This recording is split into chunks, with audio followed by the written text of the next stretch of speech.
Did the legendary lost city of Atlantis really exist? Was it swallowed by the sea in one fell swoop, leaving nothing but myth and memory behind? Or was Atlantis just a figment of someone's imagination, a philosophical tool used to explore ideas about good and evil? Hi, it's me, and you're watching this channel. And today we are answering the extraordinary. Did the lost city of Atlantis really exist? We know from history that many cultures have lost cities, Pompeii, for example, or Angkor. In fact, there are hundreds of thousands of lost cities scattered around the world. They either sank into the sea, like the one we'll discuss later in this series, or were simply abandoned and left to nature. Sometimes these lost cities are found under sand, dirt, mud, or snow, forgotten until archaeologists stumble across them. But occasionally a civilization is covered by water, lost beneath the waves, sometimes completely out of sight and out of mind for centuries. It can be a long time before anyone even remembers that a place existed at all. So while we know from experience that lost cities do exist, the question remains, did Atlantis really exist? Well, let's start with where we got the idea of Atlantis in the first place. Our primary source for what we know about Atlantis comes from the Greek philosopher Plato. Now, Plato wrote about Atlantis in his works, The Republic and the Laws. But he didn't write about it like an explorer who had visited the site and seen it with his own eyes. Instead, he wrote about it like a historian, recounting events from generations past. In Plato's telling, Atlantis was an island nation that existed several generations before his own time. Back then, the Atlantic Ocean was home to more land than it is today. This landmass was a great and powerful empire. In fact, it was so powerful that it tried to conquer Athens, only to be thwarted by the gods who punished the Atlanteans for their hubris. So they were sent to the bottom of the ocean, and the land was flooded, and the island became a watery grave. Now, some historians argue that Plato was trying to teach a lesson with this story rather than share a historical account.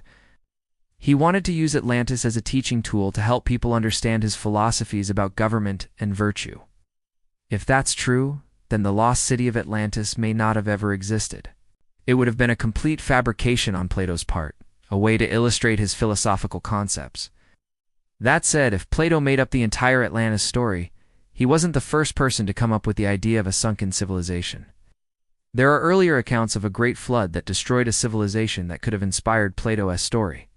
The Great Flood narrative dates back to 2700 BC and was recorded on a Babylonian clay tablet. In this ancient tale, the gods were angry at humanity and caused a great flood to wipe out everything that had been created. Only one man and his family survived the destruction, and they went on to repopulate the earth after the waters receded. That story was passed down through many cultures over the next few thousand years and inspired many myths and legends, including the story of Noah's Ark. So when Plato wrote about Atlantis, he could have been drawing inspiration from these earlier stories. Although there are some differences between the Babylonian creation story and Plato's Atlantis story, which makes it difficult to draw any solid conclusions. However, if Plato did use existing tales about floods and civilizations lost to the sea as inspiration, that still leaves open the possibility that there was some truth to the story. After all, Plato wasn't the first to tell the tale. Perhaps there was an actual event that took place sometime in the distant past, and the details were just a bit hazy by the time he sat down to write. But if we accept that there might have been some basis in reality for Plato's story, where did it take place? Over the centuries, many people have put forth their ideas about where the lost city of Atlantis could have been located. Some say it was in the Mediterranean, perhaps near the Greek islands. Others point to the North Atlantic, maybe near Iceland or the Faroe Islands. And still others believe the lost city actually sank into the Caribbean. Of course, none of these theories can be proven because, if any of them were true, we would have found evidence of the city by now. Archaeologists would have discovered buildings, artifacts, statues, something to show us that a city once stood in that location. We haven't found anything concrete yet, but that doesn't mean the city is not out there somewhere. It's just possible that no one has found it yet. No. Another theory proposes that Atlantis never sank beneath the waves at all. Instead, it was simply destroyed by a natural disaster, like an earthquake or a volcanic eruption. If that's true, then there's no reason to think that any buildings or other structures would have ended up underwater. And that might explain why we haven't found anything yet. Finally, some argue that Atlantis was a real place, but it was never an island at all. It was a coastal city that was destroyed by a flood or earthquake. In that case, its ruins could be found anywhere along the coast, which would make the search even more complicated. These are just a few of the prevailing theories about where Atlantis could have been located, and we don't know which one, if any, is correct. But this mystery adds to the intrigue of Atlantis and leads us to wonder about the nature of reality itself. How much of the world do we not know about?